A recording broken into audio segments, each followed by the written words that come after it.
I'm gonna hit everything and get started now. Welcome to Monday in the Morning. My name is Dr. Boyce Watkins, and it's so good to see everybody. I hope you guys are doing well. I hope you guys are having a great day. Today is Sunday, May 18th, 2025, and I am super happy. And the reason I'm very, very happy is because I've just ended a really long trip. I had to go to Atlanta for a few days. I had to go to Miami, and then I had to go to Detroit, and I spoke at the Daylight Christian Center with Pastor Jerome Talley and his beautiful wife, Doctor and Mrs. Talley. And let me tell you, this church is teaching financial literacy to the entire congregation. And I'm telling everybody about this because some of y'all go to church. I know it's Sunday, and I hope that you're not being a heathen like me. But some of y'all go to church, and let me just tell you, the church is a natural breeding ground for Black economics. It could be a breeding ground for other stuff because y'all seen the churches that get into the shenanigans and all the chaos and everything. So it could be a breeding ground for bad things too. Sometimes it can be the devil's playground if you know what I'm talking about.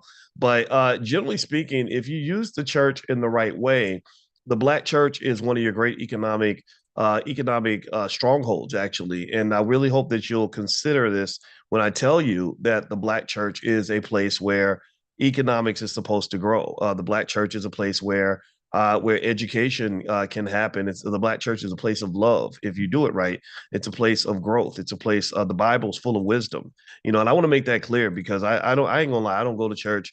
If you're ever wondering what I'm doing on a Sunday morning, it probably involves sleeping and football or something. But at the same time, though, I'll always have respect for the church when the pastors are doing what they can with their power. They're kind of doing God's work, when they are making sure that our community has what it needs, that we're educated and elevated. And I'm gonna just tell you, I'm gonna admit I'm not a big fan of churches that want to get up there and tell you who to vote for, because I'm gonna tell you like this. Look, I went through the city of Detroit this weekend, and and I was going through a Black neighborhood. It was 100% hood. I mean, I knew I was in the hood because I saw a gun shop, a liquor store. Tell me if that's the hood. What else do you see in the hood? I saw a gun shop. I saw a liquor store. I saw a pawn shop. I saw a check cashing place. I saw a church's chicken. Oh, Andrea knows. Andrea knows, and that's what they do, right? They're like, okay, how many things can we're not going to give you anything that's going to give you life, right? This is why y'all got to stop depending on white folks to make you strong. They're never going to make Black people great again. That's not their job, nor is it their priority. And I'm sorry, I know that people want me to believe it's like, oh, kumbaya, racism's a thing of the past, and boy, you're just being racist. But prove me wrong. Prove me wrong. I mean, really, I was going through this neighborhood and I said, man, this is so interesting. Here, this is a Democratic run city, right? Democratic Party, that's our savior. Those are our allies, right? And I said, if you really are allies, how come these Black? How come I'm driving through a whole neighborhood full of abandoned buildings and drug addicts on the corner and little kids getting shot? Like, can't you? How about you drop a few billion on top of this community? I mean, you dropped a couple trillion during the pandemic. You were giving money to places that didn't even need it. They gave money to Harvard and Yale and major corporations. When Obama got elected, they gave 700 billion to the banks. They bailed out the banks for almost a trillion. How about you bail out the damn Black community, man? Seriously, you owe us 14.2 trillion, in case you're wondering. But also with that, there's also interest on top of that. So I am asking, when can we expect payment for our reparations we're owed? You owe us 14.2 trillion plus interest, which by now is probably about 15, 16 trillion. But either way, though, what's a couple trillion between friends? But I'll tell you what, we'll make a deal with you. Let's make a deal. How about this? What do y'all say? We just make an agreement. You go out and you give $1 trillion to Black people that know how to invest. I'm one of them. I have a PhD in finance. I know more about finance than you do.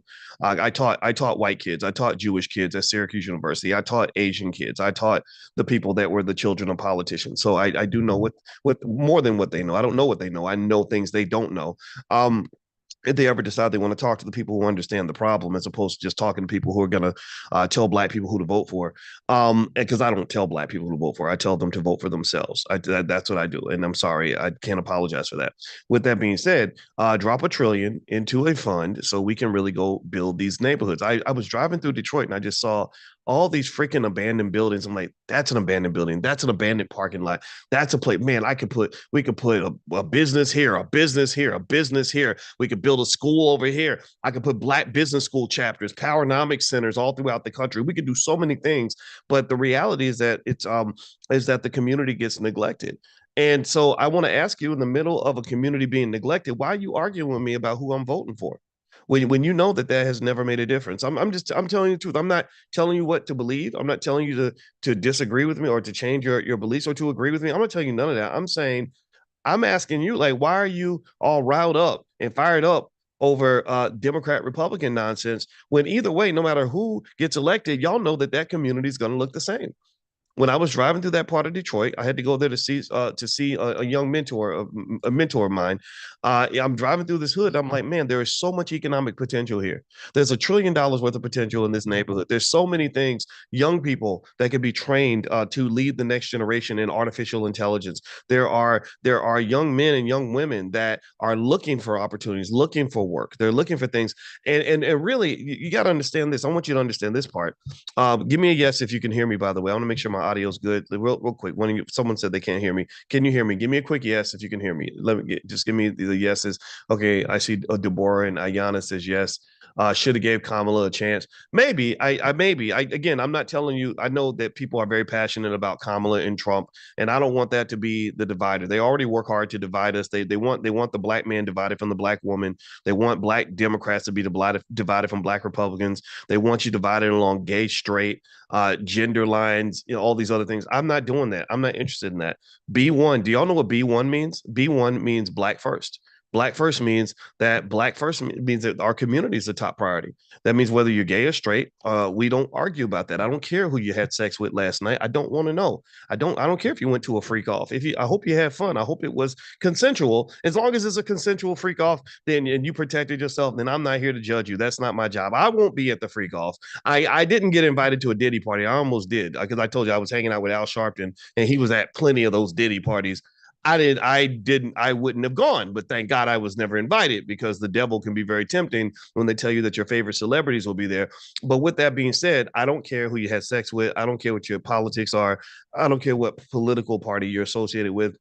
And I hope that we can elevate our consciousness enough to get beyond that, so that we can connect and really look at the problems that are not being solved. That's to me the point, right? If you tell me, well, no, we should have elected this person or that person, my question to you would be, how much more progress would we have made on things like the fact that the overwhelming majority of black children can't read, write, or do math at grade level? Do you think that problem would have been fixed even by 5 or 10%? Right? I mean, because I can tell you, I can go into a lot of Democratic Party run districts. I see abandoned buildings, abandoned parking lots, dead people. I see children that are not being educated. I saw a high school. I was riding with a black lady who's a grandma, and she was the Uber driver, and she said she had to hurry up and drop me off so she could go see her grandbabies. And I said, "Oh, you got grandbabies? Tell me about your kids." And I saw a high school in Detroit that looked so bad. I said, "Nobody goes to that school, right?" She said, "Yeah, that school's open." I said, "But that does not look like an open school. That looks like a school that's abandoned. That looks like the abandoned high school in a horror movie. Where like, like Homie the Clown murdered 25 children, in the 1960s, and it's been abandoned since that time. Like, that's what it looked like. It did not look like a school that would induce or children to want to go learn. It just didn't. It looked very depressing. It looked like a mix between a penitentiary and an insane asylum. And I couldn't believe that this school was open. So what I'm saying to you, here's what I'm saying at the end of the day, and I want to get into a solution on this, and it has to do with families and black-owned businesses in our community. Why I believe that every black family should have a family business. I do believe this. I believe every black family. Give me a yes if you're a part of a black family. Give me a yes if you have anybody in your life that you consider family. Give me a yes if you have children. Give me a yes if you have parents. Give me a yes if you have siblings that you don't hate. Give me a yes if you have anybody. Play cousins. Even play cousins count up in here. Y'all know what a play cousin is, right? Give me a yes if you have family. So when you say yes, everybody who says yes, those who say no, I'm gonna pray for you, and I'm gonna invite you to the All Black National Convention, because that's where family is built. But those of you who say yes, I want to lay this out for you, and I'm going to give you a clear argument as to why this is true. Every black family should have a family business. Every black family should have a family business. Every black family should have a family business. Every black family should have a family business. I'm going to explain to you why that's true. Now, one thing I want to make clear so we understand each other is that I'm not saying that every black person needs to quit their job and become an entrepreneur. This is how small-minded Negroes misinterpret. They deliberately misinterpret what I'm saying. Dr. Boyce says, if you keep your job, you a sucker, and that everybody need to quit their job and go have their own business. I ain't never said that. I've never said that. That's as ridiculous as when people say, Dr. Boyce is saying everybody should not vote or everybody should go vote Republican. I've never said any of these things. I've never said these things. I've always said vote for whoever you want. But that's a threatening message for people because they don't want you to be free. They don't want black people having freedom. That's scary. That's very scary for them. No, you know me. Those who know me know that I'm very clear. I want you to be happy. If you disagree with that message, then I don't know what to say to you. I want you to be happy. I know that you care about money because you're complaining about it all the time. I know that you need money because that's how they slap you around like a little rag doll. I know that money matters. That's why one of your cousins cussed the other one out last week because he borrowed $50 and he said, let me hold something. And then he never paid him back. I know that money matters in our community. I know how many young people go to prison because they're trying to do crazy things to get money. I know that a lot of y'all hate your jobs. I've seen the data. I've seen how many of our people are depressed because of what they call black fatigue, which might consist of microaggressions that you experience at work. You go to work and the white lady Sally is mean to you, and you realize she don't like black people, which could be true, and you go home and you're sad about it because there's nothing you can do because you need that job. Why do you need that job? You need that job because you're living paycheck to paycheck. Why do you live in paycheck to paycheck? Well, because nobody left you an inheritance. Why did no one leave you an inheritance? Because financial consciousness was very low. That's nobody got the insurance. Nobody made the estate plan. Nobody made sure all the documents are signed to make sure that Mr. Charlie can't steal grandma's house. See, what you got to understand is that when you want to understand economics, you got to go to the root of things. I consider myself an economic surgeon. A surgeon doesn't just look at the symptoms of the health issue. The surgeon doesn't just say, here, take some aspirin and call me in the morning. The surgeon doesn't just say, hey, let's march and pray. Let's have a rally and cheer for you to heal from your cancer. No, the surgeon does analysis. The surgeon has instruments where they can go in and look on the inside of your body and figure out the root cause of why you're coughing so much, or why there was blood in your pee, or why you suddenly lost balance at work and fainted the other day. So as an economic surgeon, I don't just understand the racial wealth gap. Anybody can cite those statistics. Everybody cites them. I understand why the racial wealth gap exists. That's what a PhD does for you. It's a real PhD. It's not one of those like weekend doctorates that people get where they just get online and take a couple classes and call themselves doctor. Everybody calls themselves doctor. No, I was at the Ohio State University for several years, and it was one of the most torturous experiences known to man. But I made it through the storm. Now we're here to talk about this. Now let me explain to you why every black family should have a family business. Let me give you some stats, and I thought about this because I was in Detroit after I left Miami and because we had our economic elevation summit in Miami. So I flew up to Detroit and I'm driving through these neighborhoods and I'm looking at black communities where Indians own more gas stations in these black communities than the black people do. I don't know about anybody else, but that's a damn embarrassment. We should be ashamed of ourselves. Like we should be like, wait, hold on, this is a state of emergency. It's crazy to me, right? Like we will get riled up over things that mean nothing. Like maybe we're mad because our favorite Democrat didn't get elected, or maybe we're outraged because they told somebody that they didn't like their dreadlocks at the public school. Right? I get it. I respect it. I ain't disrespecting your locks. I ain't disrespecting your braids. None of that. That's fine. But I really want you to also get outraged. I mean, since you're in the business of being outraged, I think it would make sense to be outraged over the fact that you have entire communities that are owned by other people, and your own damn children who live in your own damn neighborhood. Your son's at risk of getting shot by another brother walking down the street one day. I seriously, I went to see my mentee and he said, on this block, everything's safe, but don't go to that block over there because that's where all the death is. That's where the drugs are. That's where the crack houses are. Right. So your own son who's walking through the neighborhood and has to not just worry about a cop killing him. That's the thing the Democrats and the Republicans and the CNNs want you to focus on. But I know a lot of brothers who've been shot by other black people. I don't know if anybody else does. Maybe I'm the only one, but I've seen that happen too. And he can walk through this neighborhood at risk of being killed and can't even get an opportunity in that neighborhood because the people of that neighborhood don't own anything there, because ownership has never really been a big priority. It's never been something where we say, okay, we got to get ownership by any means necessary. Malcolm X said it, many times. I'm not the first one, but my question would be, did we listen and did we implement? Do we have the courage to implement? Are we even committed to gaining the discipline for implementation? I don't know, but let me give you some stats real quick on why every black family should have a family business. Number one, 67% of family businesses outperform non-family businesses in profitability over the long term. This is according to Credit Suisse's Family 1000 report. In case you don't know, Credit Suisse works with lots of families that have billions of dollars in assets as a family. I talked to a young brother yesterday. He was my driver. I believe his family's from Africa. I don't know what part, or maybe it might be Haiti. I gotta ask him. And he and his brother are in business together. And we were talking. He might even be in here because I invited him to class. Maybe he's here right now. I was really proud of him. And he told me him and his brother had come to the All Black National Convention, and he had come to a convention as well. And he was asking me about grad school and whether or not he should go to grad school. And it was a pretty prestigious school. I won't say the name because I don't want him to feel embarrassed. And I told him, I said, yeah. I said, well, how much are you borrowing? He said about 80,000. I said, well, I don't think you have to get a job and you don't have to be an entrepreneur. I think that you can also have the best of both worlds.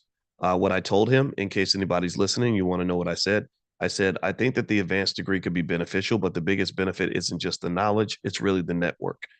My brother went to Cornell and he didn't even go to any job interviews when he got done because he had his own business. We'd already had his business established. He was making six figures from the business, and also he had $1 million worth of freedom. He said, "I'm not giving my freedom up ever. Once I know what it feels like to be free, I never wanted to go back to work for anybody." So he didn't go to one single job interview. But the benefit of him going to Cornell was that he had a network like you would not believe. He had classmates whose parents were billionaires. And so what I told him is I said, I need you to study how to network as much as you study whatever's in that damn textbook. Like, don't believe that the world is a meritocracy. Do y'all understand this? Don't believe that it's all about who knows the most and who studied the most and who's got the best credentials. That's not how the world decides who gets opportunities. It comes down to who you know a lot of times. It comes down to what kind of person you are. It comes down to do you have a network and are you helpful to the people in that network? Do you add value to the lives of those that you want to connect to? It's about human connection. Human connection makes a difference. People will hire their friend or their family member before they hire a stranger who's extremely qualified. You get what I'm saying? Let me give me a yes if you agree, or if you've seen this before, or if you've seen this. Y'all, we might call that nepotism, right? We may say, oh, well, that's unfair. But one of the things about economics that's really important to understand about America is that life ain't fair. Since when was life ever fair? Life has never been fair. So stop looking for fairness and start looking for truth. Stop looking for someone to give you opportunities. Start creating them. Stop thinking that white folks are going to come save you because they're not. You have to save yourself. You're the hero that you've been waiting for. All right. Another stat. So anyway, I was happy for this brother. I said, man, there's nothing better than doing business with your own family. I've been doing business with my brother for a very long time. I would have invited other relatives. They just didn't see the vision. They had other things to do. But I did work with my cousin for a while, and it was amazing. And I said, the best part of it isn't just the money. I said, the money's great and the trust is great. You trust each other. But then also on top of that, you get to spend time together that you would never have spent if you have been scattered on your own individual jobs. So if he go gets a job at the Ford plant and you go get a job over at Google, then guess what? Each of you is going to spend 40 hours a week doing things for other people and not being able to spend any time with each other. But if you're running a business together, you're spending 40, 50, 60, 70 hours a week strategizing together, having meetings together, talking to each other, connecting with each other. And that that doesn't just change your economic outcomes, it changes your entire life. Your life trajectory, by the time you're done, you will have had so much emotional wealth. It's ridiculous. You literally, by the time you're on your deathbed and he's on his deathbed, you will be able to look back and realize that you had 80, 90,000 hours of time together that you never would have had if you were off chasing jobs. if you were off individually working for massa, right? So the whole job culture, the whole get a job culture steals from you. It doesn't just steal money from you. It doesn't steal money from you. The money's not that big of a deal, to be honest with you. They steal your life. It steals your life. So anyway, let me keep going here. By the way, let me mention really quick. Tonight, Dr. Alicia, she's the head of our Black Financial Therapy Department. We created the first ever Black Financial Therapy Department where we work with the best Black therapists to unearth the psychological barriers to building Black wealth. She's doing original research right now on the connection between trauma and wealth building and financial decision making. She's going to host her book club tonight. And so if you want to get an invitation to Dr. Alicia's book club, text the word love on your phone to the phone number 87948. So pull out your phone, text the word love to the phone number 87948. Also, for those of you that want to go into business with us, you're looking for a way to make extra money or whatever it is you want to do, or you just want to bless the whole community. My book, The 10 Commandments of Black Economic Power, which is an Amazon bestseller. It's the number one bestseller in the public finance category. Uh, it is available for a massive discount for anybody in here. You can actually get it at a deep, steep wholesale discount, and I'll sign it for you. I literally have hundreds of copies of signed books sitting like right here next to me, and it's a good book for the family. I know the pastor Jerome Talley. I was impressed. He said that he read it 3 times and had his whole congregation read the book, and they studied from the book, and that's what I intended it for. That's why I wrote it. I wrote it for people like that really get it, that really want a simple blueprint that's actually going to work, that's based on science. So if you want to get discounted copies, you can go to 10commandments.boycewatkins.com. I'll put the link in the chat. So feel free to grab as many copies as you want, especially as you get ready for the summer and you're looking for things for your kids to do, or maybe you have a family book club, or maybe you just want to make extra money. You can buy it from us for $15. The retail price is $40 for an autographed copy of the book. And, my signature, I guess in some spaces, a lot of spaces, it means something. So I'd love to do business with you. It helps support the school so we don't have to go and take money from the wrong sources. It also allows you to create a business. Like if we create an economy with each other and together, that to me is exciting because we're developing our own ecosystem that doesn't need outside interference in order for that to work. I was thinking about that actually this week. Let me just do a slight tangent. Did anybody see what happened with FAMU? How many of you saw what happened with FAMU? It's really a great economic lesson. I haven't had a chance to talk about it yet. I love FAMU, by the way. FAMU is a great school, and they have a great. They're just good at everything: engineering, business, all that stuff. Ours is going to Tuskegee, but FAMU, which is an amazing school as well. But FAMU is awesome, and there's a controversy at FAMU. Let me gather some information. Um, the president, apparently people feel that the president is kind of just like this Republican puppet. I don't know. I know that my wife basically said that people feel that she does not have the credentials to have the position that she's received, and so there's a whole controversy around the president of FAMU. I know that Will Packer, who the film director, he was at like one of the town hall meetings where they were pretty outraged about her being positioned as the president, and a lot of people felt that the hiring process was a bunch of BS. And let me see if I can find it. Yeah, but it's been a big deal. I'm trying to pull it up. Here we go. Let's see here. Oh, is it Marva Johnson? Yeah, May 2025. Yeah. So apparently there was some sort of donation scandal. It looks like in May 2024, FAMU announced a record-breaking $237 million donation. Oh, I think that was that fake donation. A guy named Gregory Jerami, a Texas-based hemp entrepreneur, during the commencement ceremony. The donation, comprising shares in Jerami's private company, was intended to be the largest ever for an HBCU. However, the gift quickly came under scrutiny due to questions about its legitimacy and the lack of proper vetting. An independent investigation later deemed the donation fraudulent, revealing the university officials overlooked critical red flags in their eagerness to announce the gift. There's a financial lesson in that too, by the way. That a lot of times there are people that either use money or the illusion of money, like the whole fake it till you make it thing, to get access to things that they might not normally have access to.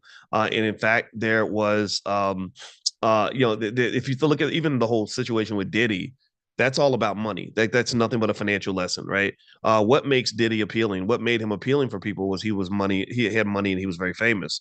So I know personally, I know people that would have given their left leg to go to a Diddy party or to be involved in anything involving Diddy, and so it would let them open to persuasion, perhaps open to manipulation. Again, without judging the how can I say this? The debate that can be had about the whole thing with this lady that's suing him, Cassie. There's a debate there, right? Because there were other women that turned down Diddy that said, "No, thank you. I don't want to be famous that badly. So I'm not going to come to the freak off and do these other things," right? So that is a debate, but still, though, it's a lot of it's all about money, right? Like for example, if you took money out of the equation, like what if in a lawsuit you couldn't sue for money or financial penalties, you could only sue for criminal penalties, right? What if it was like, yeah, we're not going to give you any money, but we'll send the person to prison. I'm not really sure if all these cases it would be pursued if there was not millions of dollars in the background, right? So, long story short, money is we've talked about this. Money's like a great deceiver. Money can make you do things you wouldn't do. So, in this case, it sounds like based on what I'm reading that it's possible that the FAMU board was deceived by someone tempting them with money and waving such a big number, $250 million is a hell of a large number to the point where it reduced their financial consciousness. Money's very emotional. Money is a drug, so it really does generate that dopamine, and that dopamine when you're high. You're not as logical. You're not as able to engage in critical thinking. So I think that the hope and the excitement of getting $250 million might have undermined their need to do the typical due diligence they would have done if the donation had been, say, for 500,000 or something like that, something more realistic. And so the second piece of that too is there's this president. What's her name? Let me see. Following the scandal, the board of trustees appointed Marva Johnson as the new president in May 2025. Johnson, a telecommunications executive with ties to Florida Governor Ron DeSantis, was selected despite widespread opposition from students, faculty, and alumni. Critics expressed concerns over her limited academic background and perceived political affiliations, fearing that her appointment could threaten FAMU's legacy and mission. How many of y'all think that that's a little shady? That this Republican was picked to run an HBCU, and it appears that she's not even like a real scholar. I looked at the credentials of the other people that applied for the job, and they were really good. They were really talented. Many of them had committed many years to FAMU. They'd been deans and had tenure and full professors and all this other stuff. Deep academic research, but yet for whatever reason they're like, no, we want to go get this telecommunications executive who's connected to the governor. Right. So we know what that's about, right? It's political, right? For 100%.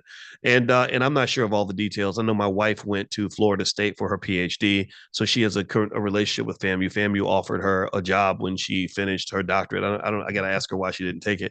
But long story short, um, I think also there could be kind of an issue from back in the day where something went on with FAMU suing and getting a bunch of money that they should have gotten. Right? We know that these states, are very. I believe all the states are racist when it comes to HBCUs, not just Florida. I think a lot of the states do this, and so they were getting some of their money, and she kind of felt like maybe it might be similar to Detroit, how after the Kwame Kilpatrick thing happened, they sort of just were like, okay, we need to take over this city because the Negroes can't do it. Or Jackson, Mississippi. I think Jackson, Mississippi went through a period like that where the state was like, no, let's send white people to control this. I kind of feel like maybe this is what's happening with FAMU, possibly. I don't know. But here's my point. Here's what I want to get to. At the end of the day, you've got to really think about not just what they're doing, but what gives them the ability to do that. Like, how are they pulling this off? I mean, I'm going to ask you this question too. Let's say that we decided, you and I, all of us, decided that we wanted to take over the control of Harvard University. That you and me, I'm gonna grab some of y'all in the chat.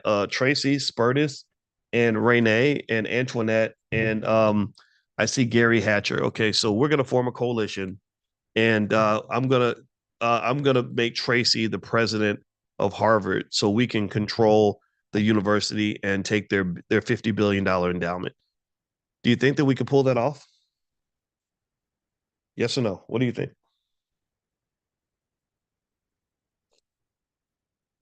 Renee says yes. Antoinette says no.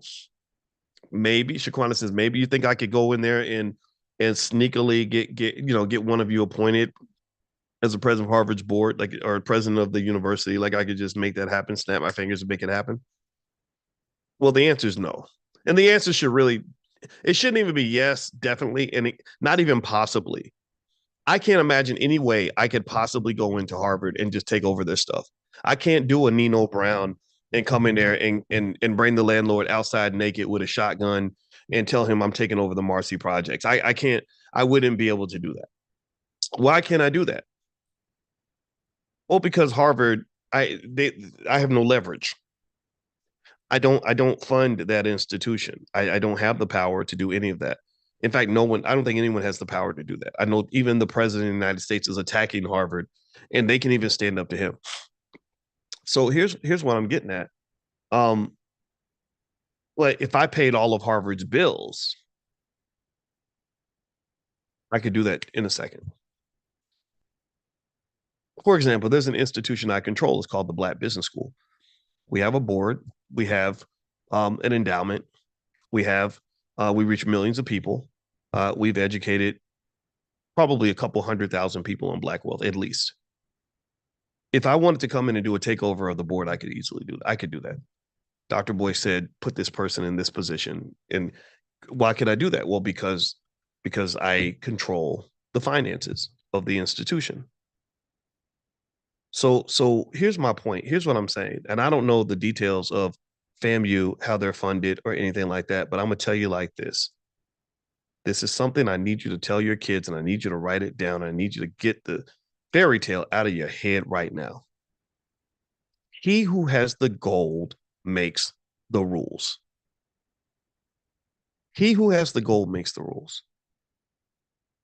When I was a little kid, my mother used to say, well, they don't pay no bills in my house, so they can't tell me what to do. And that's 100% correct. When me and my father had conflicts when I was a teenager, the only time I was able to really be free was when I moved out of his house and I built a house. I got a place of my own. It wasn't as nice as his house, but it was my house. You get to make the rules in your house. That's my point.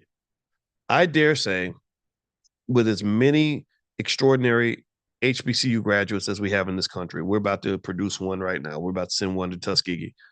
I dare say that one of the greatest vulnerabilities, one of the greatest matters of Black national security in existence is the fact that the overwhelming majority of the institutions to which you have an emotional attachment are owned and controlled and run and financed by people who do not have your best interest at heart.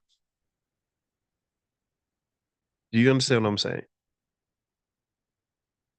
If you believe Diddy was abusing Cassie, part of that abuse was probably stemmed in the fact that Diddy was paying Cassie's bills. If you feel abused as an institution, I encourage you to take a moment and ask yourself, who's paying the bills? And then I need you to take another moment and ask yourself a deeper question, which is, why are we letting certain people pay the bills if they don't care about us? And then you can go deeper and ask yourself another question and say, what if the people paying the bills decide that they want to take the institution in a different direction? I graduated from that school. Okay, so, well, I go to the homecoming every year and it's lit. Okay, they're still gonna have the homecoming. Um, I just love that school. I wear my Rattler yellow and, or was it green and orange, or I'm a Rattler to the core. Okay, that's cool, but the endowment, the bills, the funding, where does that come from? Who pays those bills? Now, I'm not here to say that you shouldn't get money from the state. You should. They deserve all the money from the state. But one of the problems is that you got to understand that money comes with power. And also, you got to understand that all money ain't good money. One of the most important and most critical steps in obtaining true economic power is learning when to say no to money that's offered to you. One of the greatest socioeconomic vulnerabilities in the Black community exists because we were trained from birth to take money from anybody who offers it. Any polite white man who walks up and writes a check, we're like, thank you, boss. Look at me. I'm lit. Yo, look at, I got 10 million. Where'd you get the 10 million from? Who's your daddy? Who's paying the bills? If you don't have enough economic consciousness to do that type of due diligence, then you're going to end up looking like a sucker, because at some point the person who wrote the check is going to cash that check, and they're going to cash it on your head, and they're going to tell you to do something you don't want to do, and you're going to say, well, this ain't right, this ain't fair. Well, life ain't fair. Life is about power. Money is power. You live in America. Money is everything in America. Unfortunately, I'm not saying it's right. I'm not saying this is the way it should be. I'm not talking as a capitalist. I am not a capitalist. Sometimes I get accused of being a capitalist. That's like calling me the N word. No, I'm not a capitalist. I'm not a nigga. I'm just a man who thinks.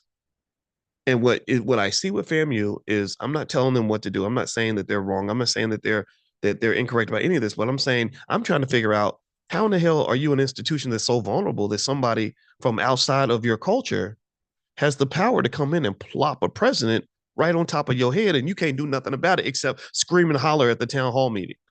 That's all you can do. Listen, like, this is wrong. This is an outrage.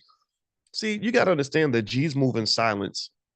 Real powerful people, what they do is they make moves in the background to fix the situation. Also, you got to remember that at the end of the day, there's a whole lot of money out there that people will give you in exchange for you giving them something, for you giving them your power. Black-owned businesses learned this during integration. We saw our little raggedy little business that we owned, where we had all the power, and we said, well, this is raggedy. I want to be next to the white man. He's got the big shiny building. I want to go inside his building. But what we forgot to understand is that that's his building. So then you get in the building and you're being treated badly. You're being disrespected. They're firing you on your day off. The number one group, did y'all know this in April? The group that lost the most jobs in America was the Black female. Did y'all know that? And the reason was because there were 106,000 jobs lost, primarily in the areas of DEI and government. So when they decide they want to starve you, they have the power to starve you because you let them feed you in the first place. And I say this as a person who spent a lot of time, I spent so many years studying risk management. Risk management means due diligence, basically. Risk management means looking at all of your strengths, weaknesses, opportunities, and threats. Risk management means saying, well, what if this happens? What if this goes bad? What if that goes bad? In my mind, you have to forgive me when I become very elevated and frustrated when I see us putting ourselves in economically vulnerable positions without asking, well, what happens if they take away the nipple? What happens if they stop giving us this thing that we become dependent? Why are we so quick to go work for a white man and live paycheck to paycheck? Like somehow that's a type of security. You ain't secure. If they wanted to destroy you in a second, they could.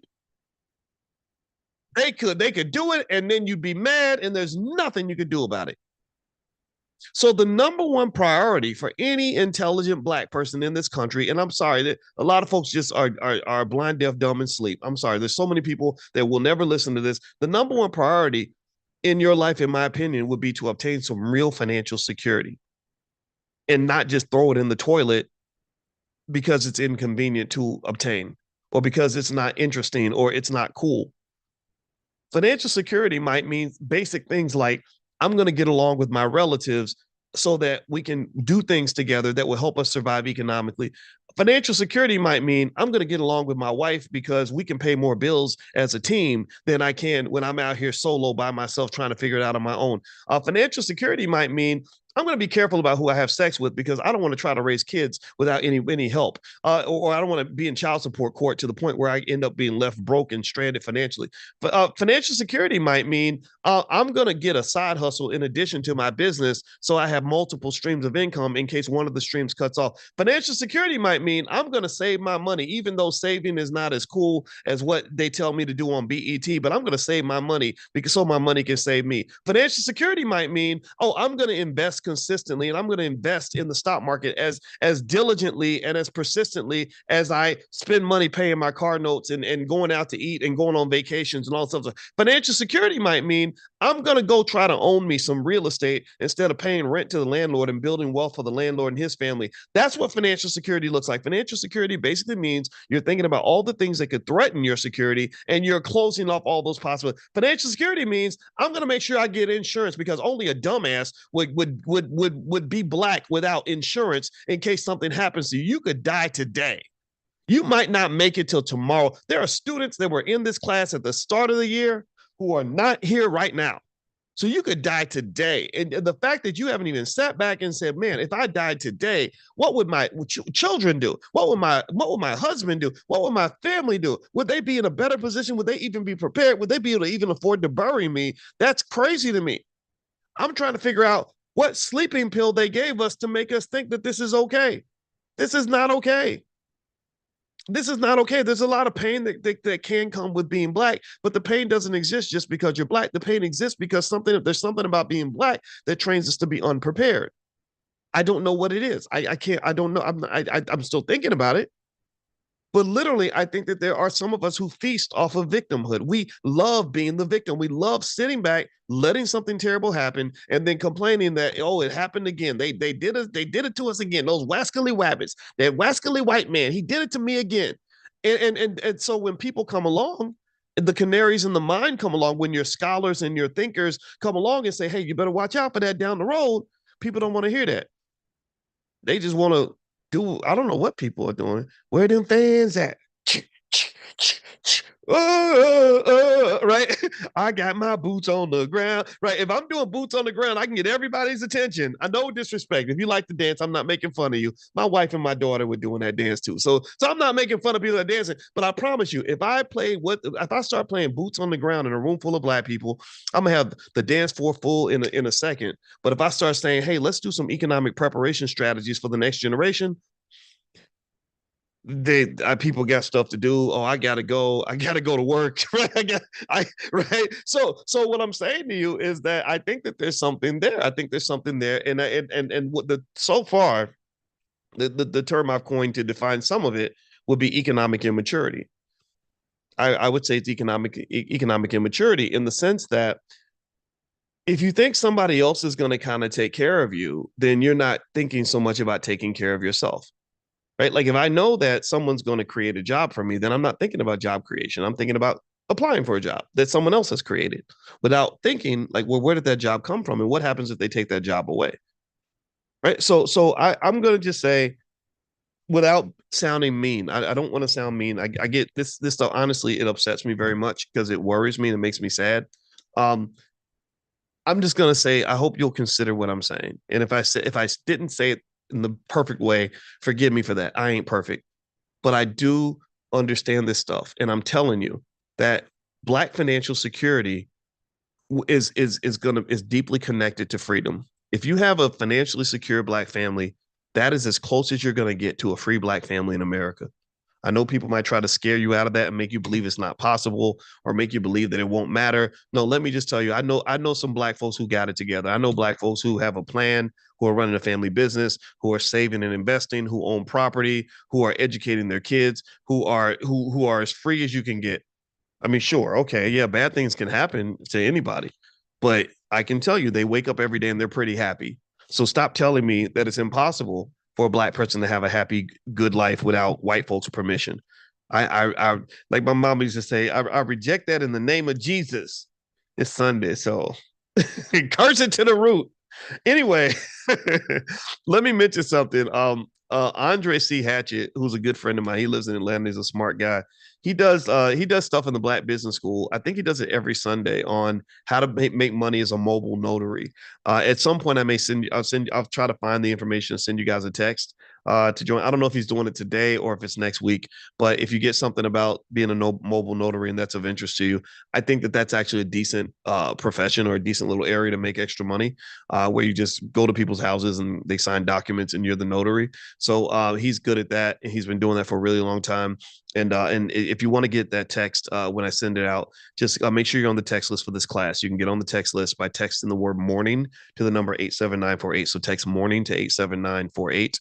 Also, this with the summer coming, if you're looking for something to do, we have a lot of tools. We have financial flashcards for kids. We have new stock options flashcards for kids. We have stock options. We have flashcards on crypto, real estate, entrepreneurship, stuff like that. Flashcards are a great way to introduce your kids to wealth early. I think every household should be committed to being an educational institution. And it's not hard to do. I'm an educator. I can explain to you very basic ways to do this and have a massive impact that will last across many, many generations. So this is the great opportunity. There are a lot of opportunities that come with being Black. And one of them is that there's a wide open space, like for those that can go in and have that financial intelligence. Like, so you can go to a place like Detroit and buy that super cheap property and build your empire there. You can go to Ghana. We're going to go to Ghana this summer, by the way. If you want to join us, I'll send you guys a text if you want to participate in that. And there's cheap land. There's opportunities to build and network. And in fact, actually, when I was speaking at the Daylight Christian Center, and then also when I was doing the Economic Elevation Summit down in Miami, I was telling everybody there. I said, you don't understand. You can have an economy that you create in this room. You just have to know the ingredients. It's just like baking a cake. If I know, oh, I need eggs, I need milk, I need sugar, I need flour, then you can make a cake. Well, the same thing is true with an economy. With an economy, if you have people that are skilled on business development, skilled on networking, skilled on delegation, skilled on systems building, which all of these are skills that can be taught. All these skills are things that can be trained on. Then you can build economies in the space in which you lie. You can get a group of people together and say, okay, how are we going to make this money? What are we going to do? Right. Okay. Well, we're going to finance something. We're going to finance some operation. Then we're going to come up with some sort of idea that we're going to implement and execute. Not an expensive idea. It doesn't. Stop with these $1 billion ideas right off the bat. Start with your $100,000 idea, please. Your $10,000 idea. Get that moving first, and then get to your $1 billion idea later. I hear a lot of $1 billion ideas, and I don't know what to do with that because that takes a lot of capital, a lot of funding. I'd rather hear your $10,000 idea. I was talking to a young man in Detroit, and he was telling me about this massive plan he had to change the entire economic condition of Detroit. And I said, I think that's cool, but how about we figure out how you can make an extra 10,000 a month so you can, so you can fix your own personal situation, and then you can elevate into trying to sort of conquer the world, right? So start where you are, right? So that little side hustle can make all the difference in the world. I encourage you to sit with your family maybe once a week, once a month, whatever. Get on a Zoom and just talk. Just talk about stuff. Just say, oh, this is what Dr. Boyce was saying. Or maybe you can watch this video together if you want to. Watch some of it. You ain't got to watch the whole thing.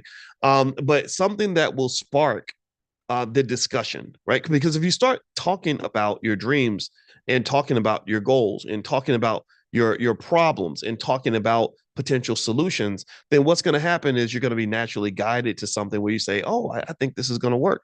And you got to start with the little stuff, right? Like, again, just get on there and buy you a share of stock. If you got the money, buy stock every week. I buy stock every single week for my family. Do that as a habit, right? That's where the wealth is built. It's not with the big grand stuff.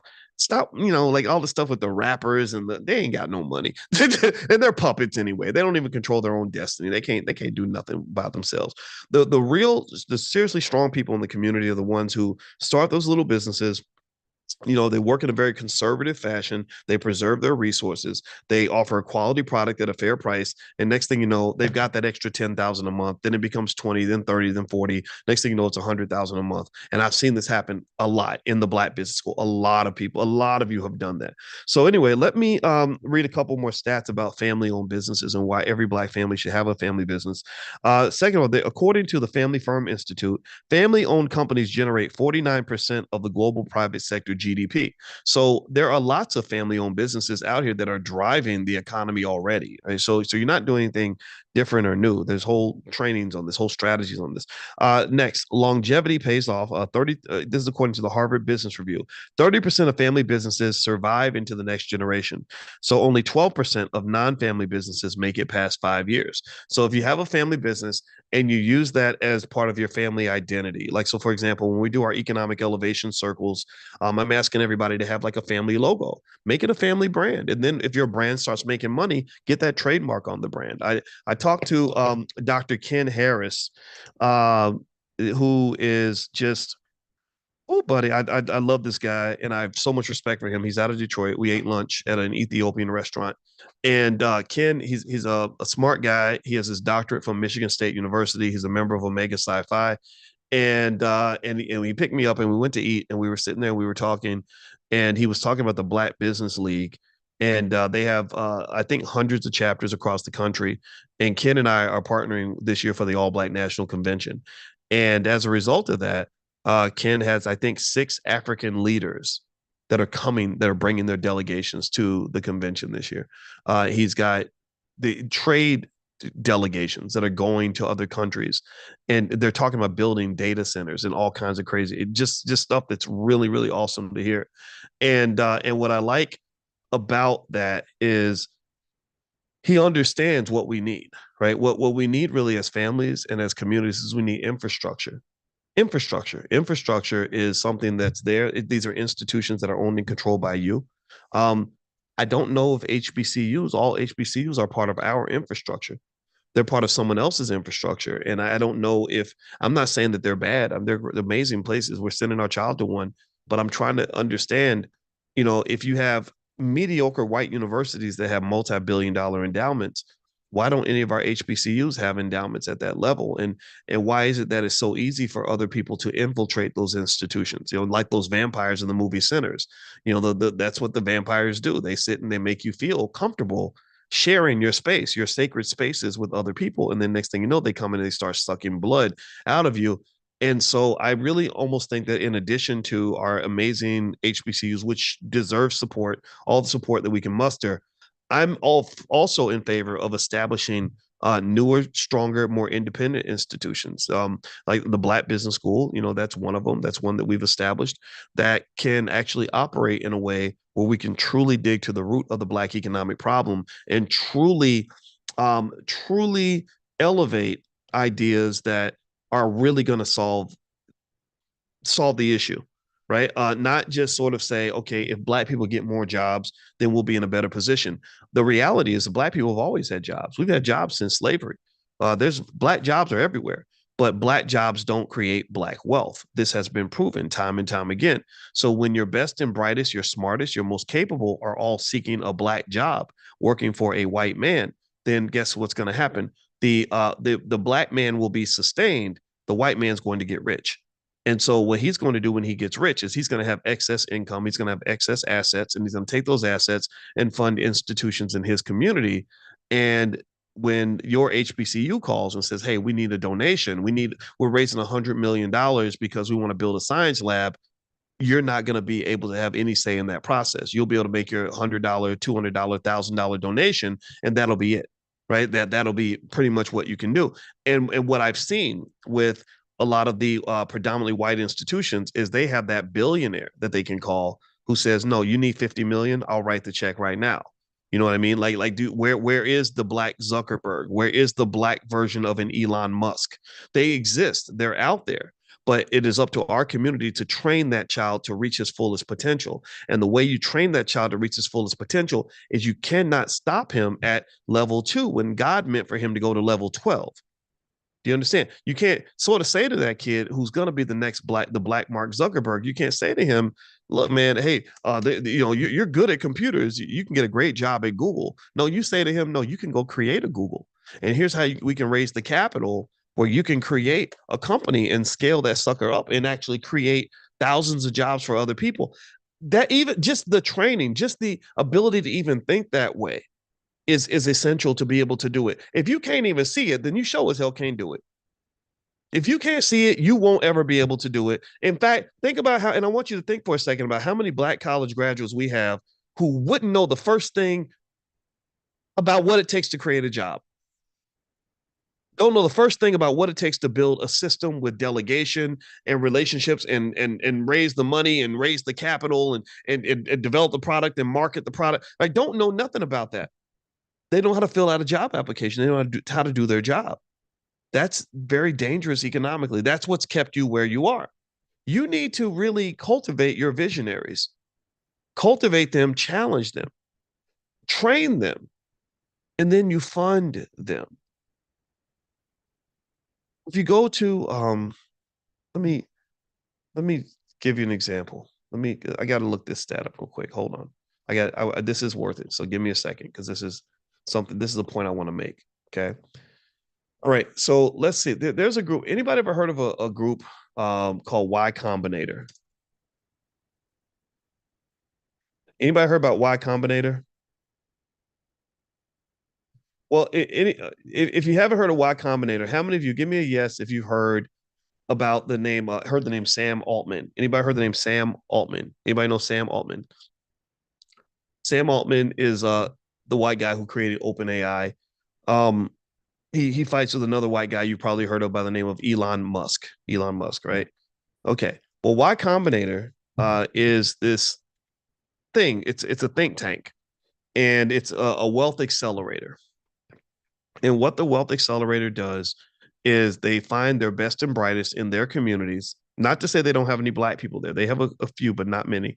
But they find the best and brightest in their communities, and they don't just get them together to so they can go get a job. They actually put them in a space where they cultivate and grow businesses out of that space. Just the same way you cultivate and grow. I know people that can cultivate and grow some weed, and they know, and anybody who knows anything about cultivating and growing weed or any other plant knows that you have to create a certain environment. You have to water the plants in a certain way. You have to give certain nutrients. You have to make sure the room's a certain temperature. So their goal is to grow businesses for their communities. I'm not talking about mom and pop shops. I'm talking about $1 billion unicorns. They call them unicorns. They create tens of thousands, hundreds of thousands of jobs. So their goal is to develop and cultivate businesses the way, Pookie might be cultivating some weed in his backyard, right? So not to disrespect Pookie and his business. Cannabis is a good business. I know people that are in it, but it's the same idea. So let me read a little bit about Y Combinator so you can just kind of know the economic impact this has on the white community. So basically, the valuation of all the companies in Y Combinator combined is about $600 billion. So over $500 billion. They funded about 4,000 companies. The notable companies that come out of Y Combinator are Airbnb, which is worth 90 billion, but I think that number's actually gone up. Stripe, Stripe does all the payments; they're worth 50 to 60 billion. Instacart, tell me if you know about any of these companies. Instacart, DoorDash, Coinbase. Anybody heard of Coinbase? Reddit, OpenAI. So the other thing, so over 200 companies in the Y Combinator are worth over $150 million. A lot of their founders are worth over 100 million, and they have several billionaires. What else? They've created hundreds of thousands of jobs worldwide, and every year they produce several multi-billion-dollar companies. So here's my challenge really to anybody who has a church that you can influence, anybody that has a family that you can influence, anybody that has anybody that runs an HBCU. Go build the black version of a Y Combinator. Go create a space where you cultivate young people or older people, it doesn't matter, and families to have the tools necessary for business development. The number one thing the black community needs is business development. We don't need more jobs. We got plenty of those. We know what it's like working for white people. Maybe it's time to try something different. Um, and train them, nurture them, help them network with each other, and then find a way to fund them. If you do that, then you will create something far greater than a job. So you have a person that's super smart that could have got the best job imaginable and would have been, a beacon of Negro symbolism. Well, instead, that person doesn't just create a great job for himself. He ends up creating 10,000 jobs for other people. So everyone benefits from his greatness. Your greatness should be an umbrella. It shouldn't just be something, it shouldn't just be a pill that you take. that makes you feel better than other people. This symbolism is silly. My friend 19 Keys, he said something that was really I really agreed with. He said black excellence. I think he said black excellence is a scam. I don't know if I'd call it a scam, but his point was I got his point. His point was we always talk about black excellence, based on superficial symbolic stuff, how somebody's dressed, what kind of position somebody gets, how much education they have. And black excellence should be replaced by the need for black infrastructure. If you have infrastructure in industry and ownership, then you can truly not you won't just have black excellence embodied in one person. You'll be able to manufacture black excellence. You'll be able to manufacture black exceptionalism. You'll be able to mass produce black privilege. Do you understand? Do you understand the difference between having one of something versus having a million of something? You won't have one Malcolm X. You'll have 100,000 Malcolm X's because they're all come through the same training academy. Do you understand? You won't have just one person with one fancy job. You'll have 100,000 jobs. You'll have 100,000 people whose families are doing better, right? You won't. So that's the deal. That's what it is, right? And so Y Combinator, I think, is a great example to kind of look at in terms of where we want to go as a community. Um, and in fact, actually, for those of you that were at the Economic Elevation Summit, we talked about some of this at the summit in Miami. If you want to see the recording, just go to economicelevationsummit.com, economicelevationsummit.com. And from that, we decided to create economic elevation circles. And economic elevation circles are basically these meetings that we want to do, family business meetings that we'll do, where we'll come together and everyone will come with their family business plan, or whatever it is you're trying to do with your group, whatever group you claim as family, you can bring that group. So there's a membership, but one fits all. So you can bring the whole family with one membership, and basically we'll talk through whatever your plan is, and you'll get feedback from everyone else, and we'll be able to build things out of that. So and that URL is economicelevationcircle.com. So I'll send you guys an invitation if you want to be a part of that. But this is what we need. And here's the thing. I don't want us to get caught up in the big pie in the sky dream of what the whole black community is going to do. I don't think that the majority of black people are going to do this. But the good news, like most people just aren't going to get it. It's just the reality, right? But here's the good news about economics and scale. You don't really need everybody to do it. It's almost like if you need a military for a country, you don't need everybody in the military. You just need a few good men and women. If you need a police department, everybody doesn't need to be a cop. You just need a few people that are willing to do the job, and then they can protect everyone else. So what we need a few good men and women, people that say, okay, my job is not just to pursue the jobs. Our job is, after we pursue the jobs, we're here building the jobs. We're creating the jobs. Our children are going to create the jobs. And when you do it well, you'll get special benefits and privileges that come with that. And you deserve that. You deserve that because you're taking extra risk. You're working extra hard. You're planning at the next level. So you deserve to be rewarded for that. I'm sorry. I know people are going to get mad at you for having money and being wealthy and successful, but to hell with those people. They don't know what you went through. They didn't risk what you risked. They weren't shooting jumpers in the gym, so to speak. They weren't with you when you were going through the fire. So when you went through the fire and you emerge and you build a heaven for you and your family, then you deserve every bit of that. And just because you're being rewarded doesn't mean others can't benefit as well. You will literally have manufactured the ability to bless other people, and I hope that you'll do that accordingly.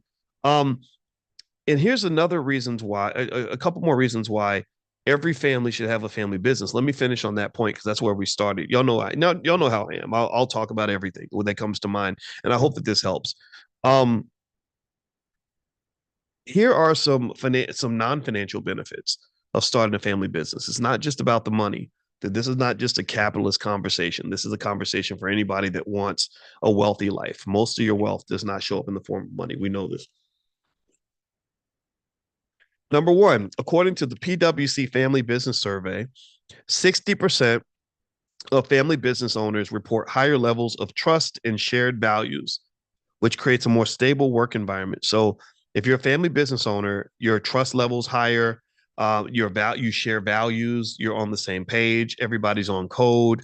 I talk about this in my book, The 10 Commandments of Black Economic Power, that if you do it right, especially if you're a mother or a father and you have children and you have an opportunity to very proactively, consciously shape the culture in the household, little things like, as family, we always stick together. If you watch if you watch a show like Yellowstone, that's a good example. The father tells the kids like, "Hey, taking care of this family is the top priority. We will never do anything to harm this family, right? Things like that. That goes a long way with kids. And then when the kids get older, you'll find that they'll show up and really have your back because they were trained to do that. They were trained to look inward as opposed to looking outward. Next, family businesses. This is according to the EY Global Family Business Survey.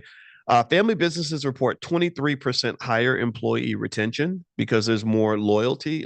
There is an emotional investment people are making that's deeper than the financial investment. One thing I can tell you as a business owner is that it's a little difficult sometimes to deal with the world where you might have people that only work with you because of the money, and that means that the money dries up, they're going to abandon ship. Whereas if you work with family, like I work with my brother sat next to me when I was broke, right? He sat next to me when I was in the middle of controversies that were unfair. Life isn't fair, but sometimes, crazy stuff would happen. And my brother never abandoned my side, whereas I've had people abandon my side, but family typically does not. Um, Also, the last one from KPMG Enterprise Family Business Report, over 70% of family business leaders say that working with relatives deepens family bonds, passing down values alongside wealth. So, so think about this, right? This is your golden opportunity. So you sit there and you're thinking about business a lot, you're talking about business a lot, you're instilling the right values, you're sharing ideas, you're working together, and then let's say you build something that's working really well. It's pretty cool to know that you then have a pool of talent you can draw from, that young people in the family, their first experience in business is going to be to come work with you. I remember many years ago when my daughter was complaining about her job. She had a job and they were treating her badly. It was a racist kind of job, and she was telling me how sad it was, and I didn't want to see my daughter sad. And I remember the pride I felt when I said, you know what, to hell with those people. Quit your job. You can come work with me.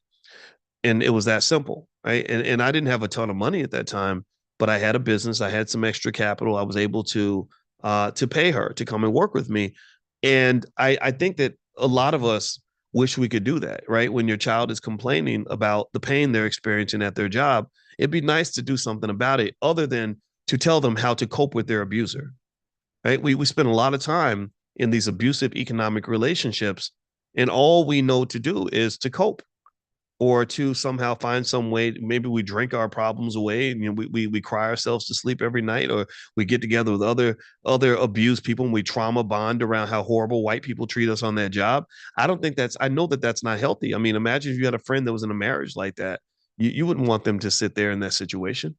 So I would say to you that, economically speaking, black people have been for a very long time in an abusive relationship with white America, with these corporations that are owned by other people. We are typically led to feel like we are powerless to change it. In many cases, when we talk about what the solution is something that depends on them changing their behavior. It has nothing to do with you. When I hear solutions a lot, it's like, we need white people to stop doing this. We need companies to stop doing that. You need to get your DEI program back. That's why we're going to boycott you, Target, because you need to change your behavior. And I understand that. I respect that, but I don't think that's the most efficient solution. The most efficient solution to the DEI problem is black owned businesses. The reason people don't like the solution is because it's not a quick fix. People don't like it because it requires discipline. People don't like it because it requires some risk taking. People don't like it because it requires expanding our thinking. People don't like it because it takes time. It takes time to build industry. It does. Once you build it, it's great. Like the NFL is a multi-billion-dollar entity. It took time to build that. The families that built the NFL had to spend decades pouring into a league that looked like it wasn't even going to survive, and they had to believe in that vision. And now they're making billions of dollars in their sleep. Right, their grandchildren are doing amazing things. So really, everything comes back to love. And I think the question is: do you love yourself? Do you love your community? Do you love your great grandchildren enough to sacrifice for them? Do you like? I mean, that requires vision. It's hard for me to love a person I've never met. But if I sit and I gain my consciousness and I meditate on that and I imagine, my descendant 80 years from now, and the fact that they're still going to be black. Remember, think about it like this: it's 2025. Booker T. Washington and W.E.B. Du Bois were writing about the very same problems you're experiencing right now. Malcolm X, 80 years ago, or 60 years ago, however long it was talking about the same problems that you're experiencing right now. Anybody ever heard Malcolm X talk about the Democrats and the Republicans and how they use you? Like, anybody ever heard? I mean, it's like, man, he could have gave that speech Tuesday, and it still would have been relevant. So they're gonna have the same problems you have. Exactly. And white folks ain't gonna stop being white. The world is not gonna stop being the world, and America is not gonna stop being capitalist. So preparation is your opportunity to prepare.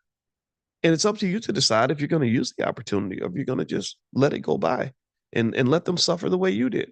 Sometimes we feel that way. Sometimes we want our kids to suffer. There are some people who came out of the mud and they want their kids to come out of the mud. They started with nothing, so they demand that their kids start with nothing. And I personally think that that's a flawed way of thinking. That's almost, I think almost I would almost define that as a type of mental illness. Like, because I was abused, I want you to be abused. In fact, I'm going to be your abuser because I'm not going to do anything to prepare you to avoid the abuse.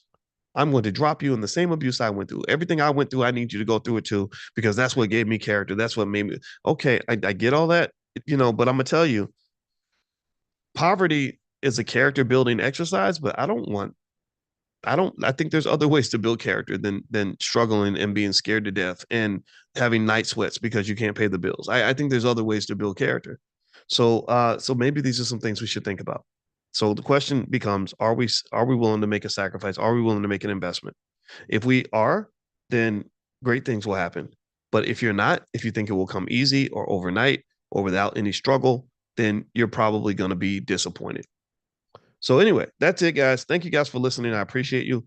If you're not on the text list to be notified for this class, you can text the word morning to the number 87948. Text morning to 87948. I'll send you some stuff later on this afternoon as well. So you'll hear from me via text periodically. I'll always try to send you something that adds value to your journey. I'm right here with you. As long as my heart's beating, I'm gonna be right here with you. And also later on tonight, Dr. Alicia, who runs our Black Financial Therapy Department, she's a licensed therapist and a full professor of social work. She's going to have her book club, her Healing Haven book club tonight. Remember, healing is something that we all have to do. She's very good at not just the mental health stuff, but relationships, all that, which is critical for wealth building. So if you want to be a part of her Healing Haven book club, you can text the word love to the phone number 87948. So text love to 87948. And also, I'll send you guys a link a little bit later if you want to get the discounted autographed copies of my book, The 10 Commandments of Black Economic Power. I'll sign it and ship it to you and stuff like that.